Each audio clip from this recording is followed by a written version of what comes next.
రైతులను మోసం చేసి పంట డబ్బులు ఇవ్వకుండా పారిపోయిన సీఈఓ శ్రీనివాస్ ను పట్టుకున్నట్లు ఏఎస్పీ అవినాష్ కుమార్ వెల్లడించారు. కుబీర్ మండలంలో రైతుల వద్ద నుంచి ధాన్యం కొనుగోలు చేసి డబ్బులతో ఉడాయించి మోసం చేసిన మహిళా ఉత్పత్తిదారుల కంపెనీ సీఈఓ శ్రీనివాస్ ను ఎట్టకేలకు అరెస్టు చేశామని అన్నారు ఏఎస్పీ అవినాష్ కుమార్.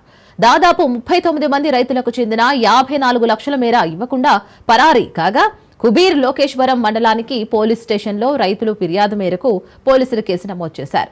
3 బృందాలతో గాలింపు చర్యలు చేపట్టి శ్రీనివాస్ ను పార్డీబీ గ్రామం వద్ద పట్టుకుని దాదాపు 9 లక్షలు రికవరీ చేసి రిమాండ్కు పంపించినట్లు తెలిపారు. ఇక నిందితుడు బెట్టింగ్లకు పాల్పడుతూ జల్సాలకు అలవాటు పడి డబ్బులతో ఉడాయించారని ఏఎస్పీ తెలిపారు.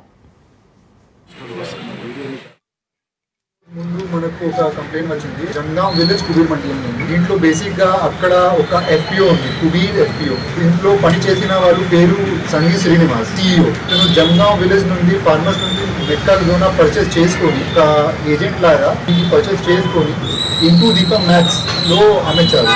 డబ్బులు ఆయనకి వచ్చింది. ఆ డబ్బులు అసలు ఫార్మర్స్ కి లేదు, పారిపోయారు. అదే విధంగా సేమ్ మోడస్ ఆపరెండిలో మనమడ్ విలేజ్ లోకేశ్వరం మండలం నుండి 33 మంది ఫార్మర్స్ నుండి మెట్టల్ ద్వారా పర్చేస్ చేసుకొని 6 లారీలో 3685 క్వింటల్స్ ఆఫ్ మెట్టల్ ద్వారా ఇక్కడ ఇంటూ దీపంకి అమ్మించారు. అమ్మించిన తర్వాత డబ్బులు వచ్చింది. అది డబ్బులు కూడా మోసం చేసుకొని అతను పారిపోయారు. ఈ ఇన్ఫర్మేషన్ వచ్చినప్పుడు మేము లోకేశ్వరంలో కుబీర్లో ఎఫ్ఐఆర్ రిజిస్ట్రేషన్ చేశాము. ఇక్కడ కుబీర్, హైదరాబాద్ ఇద్దరు ప్లేసెస్ లో రేడ్ చేయడం జరిగింది. కుబీర్ బయట పాడీవి దగ్గర మనకు దొరికారు.